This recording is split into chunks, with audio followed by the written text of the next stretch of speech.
Assalamualaikum teman-teman, kembali lagi di channel Gria The Myth. Selamat datang di dunia gelap penuh misteri, di mana kisah-kisah menyeramkan menjadi nyata. Channel ini akan menyajikan cerita-cerita horor yang sangat sayang untuk dilewatkan. Untuk itu, ikuti terus ceritanya dengan like, komen, dan subscribe, serta aktifkan lonceng notifikasinya, agar tidak ketinggalan update dari channel ini. Bersiaplah untuk merasakan ketegangan dan teror dari cerita-cerita horor yang akan membuat bulu kudukmu berdiri. Pastikan lampu dimatikan karena malam ini kita akan memasuki dunia yang tak terduga. Oke, tanpa lama-lama, kita mulai ceritanya. Di sebuah kota kecil, ada sebuah warung bakso terkenal. Pemiliknya adalah Pak Rudi. Dia adalah seorang pria yang sederhana, namun warung baksonya tak pernah sepi dari pelanggan. Setiap hari, baik siang maupun malam, warung itu selalu dipenuhi orang-orang yang ingin mencicipi baksonya yang gurih dan lezat. Baksonya bahkan terkenal hingga ke kota-kota di sekitarnya. Namun, ada desas-desus yang beredar di kalangan penduduk.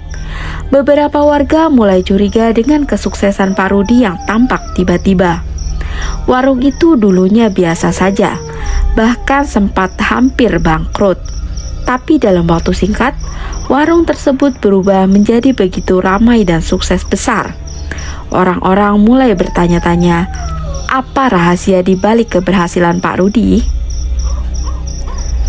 Di kota itu, sudah bukan rahasia lagi bahwa ada ritual pesugihan, cara mendapatkan kekayaan secara instan dengan bantuan makhluk gaib. Rumor pun berkembang bahwa Pak Rudi telah melakukan perjanjian gelap untuk meraih kesuksesan warung baksonya. Namun, tak ada yang berani bertanya langsung, karena Pak Rudi selalu bersikap ramah dan dermawan. Suatu malam, seorang pemuda bernama Benny memutuskan untuk menyelidiki. Dia merasa penasaran dengan rumor yang beredar tentang warung bakso itu. Benny mengajak temannya, yaitu Doni, untuk pergi ke warung bakso pada tengah malam. Ketika semua pelanggan sudah pulang, mereka berdua diam-diam mengintai dari kejauhan, menunggu momen di mana warung itu sudah sepi.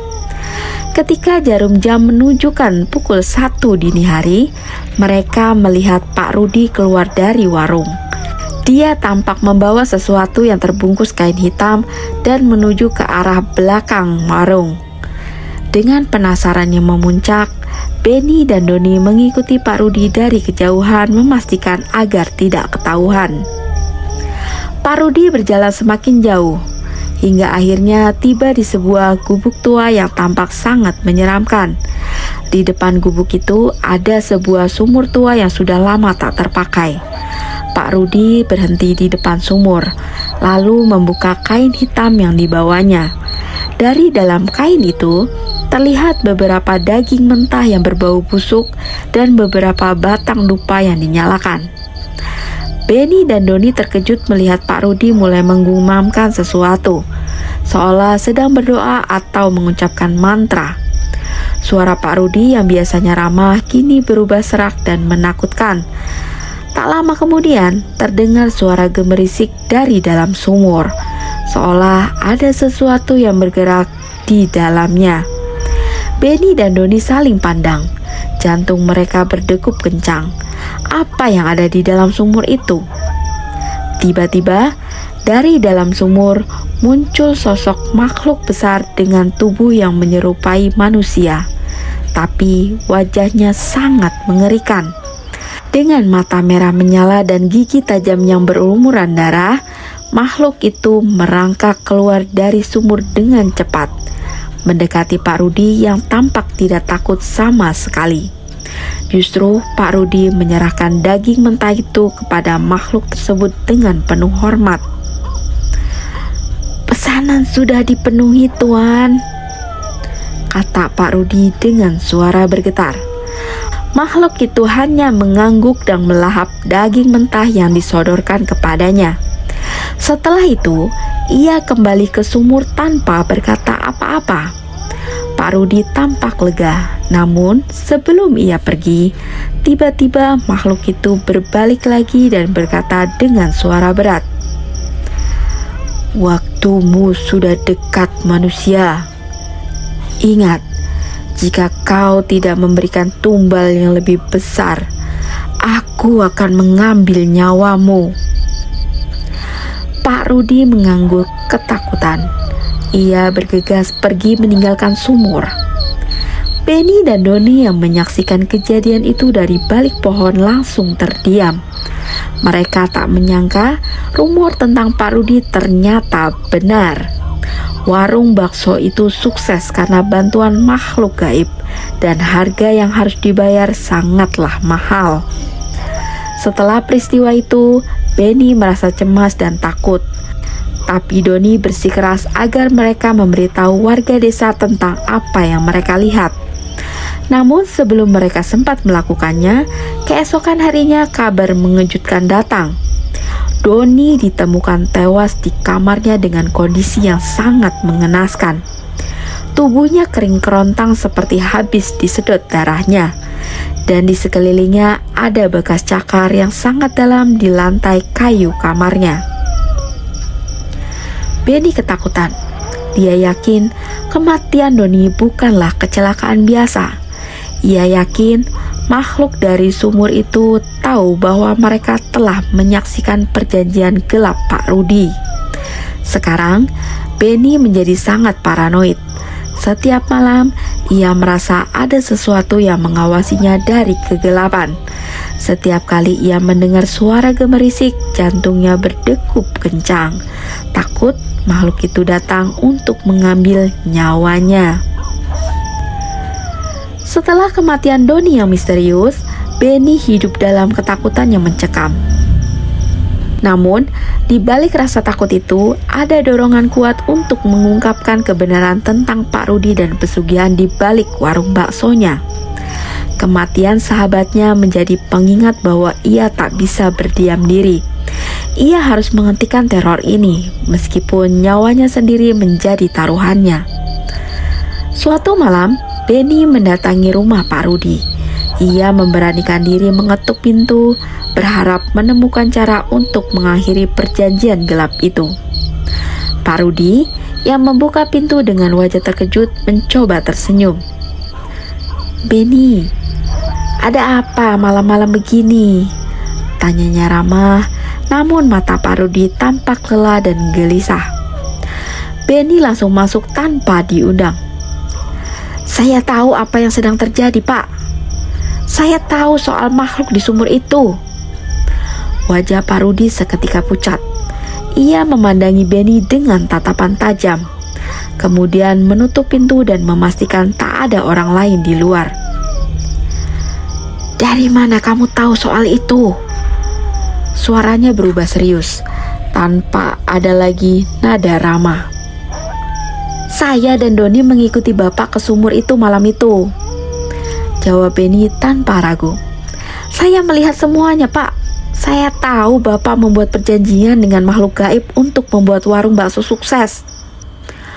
Pak Rudi menghela nafas berat. Ia duduk di kursi kayu, wajahnya berubah muram. "Kamu tidak tahu apa yang sebenarnya terjadi, Benny. Saya tak punya pilihan lain. Warung itu hampir bangkrut. Keluarga saya kelaparan. Seseorang memberitahu saya tentang pesugihan itu, dan pada saat itu saya begitu putus asa." Benny tetap diam, mendengarkan dengan cermat.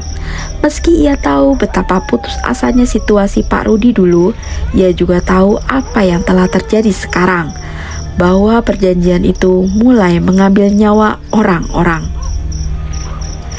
"Setiap kali saya memberi makan makhluk itu dengan daging mentah, bisnis saya semakin maju, pelanggan terus berdatangan, dan saya bisa memberi makan keluarga saya," lanjut Pak Rudi.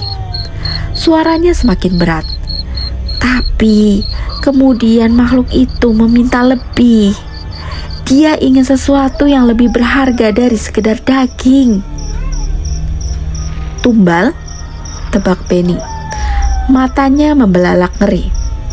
Pak Rudi mengangguk, menundukkan kepalanya dalam penyesalan. Doni adalah salah satu tumbal pertama. Saya tidak bisa menghentikan makhluk itu. Sekali kau terikat, tidak ada jalan keluar. Benny mengerti betapa terjebaknya Pak Rudi, tapi ia tidak bisa tinggal diam. Ia tidak bisa membiarkan lebih banyak nyawa hilang. Maka ia memutuskan untuk bertindak. Saya akan mengungkapkan semuanya kepada warga desa, kata Benny tegas. Kita tak bisa membiarkan makhluk itu terus-menerus membunuh. Pak Rudi tampak ketakutan. Jika kamu mengungkapkan ini, makhluk itu akan membunuhmu, Benny, dan juga saya. Namun, Benny sudah bulat. Ia tak peduli dengan ancaman itu. Dia ingin menghentikan siklus kematian yang telah dimulai. Tanpa menunggu persetujuan Pak Rudi, Benny bergegas keluar dari rumah itu dan langsung menuju balai desa. Sesampainya di sana, ia menemui kepala desa dan beberapa tokoh masyarakat menceritakan semua yang ia ketahui. Awalnya mereka tidak mempercayainya, namun Benny bersikeras bahkan membawa mereka menuju sumur tua tempat Pak Rudi melakukan ritual. Dengan penuh rasa takut, mereka mengikuti Benny hingga ke tepi sumur. Saat tiba di sana, kepala desa dan warga lainnya mulai merasakan keanehan. Udara di sekitar sumur terasa dingin, dan ada aroma busuk yang begitu menyengat. Ketika mereka mulai mengelilingi sumur itu, terdengar suara gemerisik yang sama seperti yang didengar Benny dan Doni malam itu. Sosok makhluk yang besar dengan mata merah muncul dari dalam sumur, membuat semua orang mundur ketakutan. Makhluk itu menggeram, memperingatkan mereka agar tidak mencampuri urusannya. Kepala desa yang terkenal memiliki pengetahuan spiritual segera mengeluarkan jimat dan benda-benda suci yang ia bawa. Ia berusaha mengusir makhluk itu dengan doa-doa dan mantra pelindung. Namun, makhluk itu terlalu kuat. Setiap kali kepala desa mencoba mendekat, makhluk itu hanya tertawa dengan suara mengerikan. Benny melihat bahwa kepala desa tak mampu melawan makhluk itu sendirian. Maka ia mengambil keputusan yang berani. Ia meraih salah satu dupa dari ritual Pak Rudi yang masih ada di dekat sumur, dan dengan segenap keberaniannya, ia menyalakan dupa itu dan mulai mengucapkan mantra yang didengar saat Pak Rudi melakukan ritual. Meski tidak yakin apa yang ia lakukan benar, Benny berharap bisa menarik perhatian makhluk itu. Tiba-tiba makhluk itu berhenti bergerak, lalu menatap Benny dengan tatapan tajam yang mengerikan. Berani sekali kau memanggilku, desis makhluk itu. Saya tahu kau terikat dengan Pak Rudi, kata Benny, suaranya gemetar namun tegas. Tapi perjanjian ini harus diakhiri. Tidak ada lagi tumbal. Makhluk itu tertawa menggelegar. Getaran suaranya bergema. Tidak ada yang bisa menghentikan perjanjian ini, manusia. Nyawa-nyawa itu milikku. Namun, sebelum makhluk itu sempat bertindak lebih jauh, tiba-tiba tanah di sekitar sumur bergetar keras. Dari dalam sumur muncul cahaya terang yang menyilaukan, membuat makhluk itu menjerit kesakitan. Cahaya itu perlahan menarik makhluk tersebut kembali ke dalam sumur. Kepala desa yang melihat kejadian itu langsung bertindak cepat. Ia berlari ke arah sumur, menancapkan jimat di bibir sumur, lalu menutup sumur itu dengan tanah suci. Perlahan tapi pasti makhluk itu hilang, ditelan oleh cahaya dari dalam sumur. Tempat itu terselamatkan. Namun, kepala desa memberikan peringatan keras bahwa sumur itu tidak boleh dibuka lagi. Mereka menguburnya dalam-dalam dan memasang tanda larangan di sekitarnya. Warung bakso Pak Rudi ditutup selamanya, dan Pak Rudi sendiri pergi meninggalkan desa tanpa jejak. Benny tetap tinggal meski trauma akan kejadian itu terus menghantuinya. Namun ia tahu bahwa dengan mengungkap rahasia kelam itu, ia telah menyelamatkan nyawa banyak orang. Nah, demikian akhir dari cerita ini. Terima kasih buat yang sudah mendengarkan hingga akhir. Jangan lupa like, komen, dan subscribe agar channel ini bisa semakin berkembang. Sehat selalu buat kalian dan bahagia selalu. Akhir kata, wassalamualaikum warahmatullahi wabarakatuh.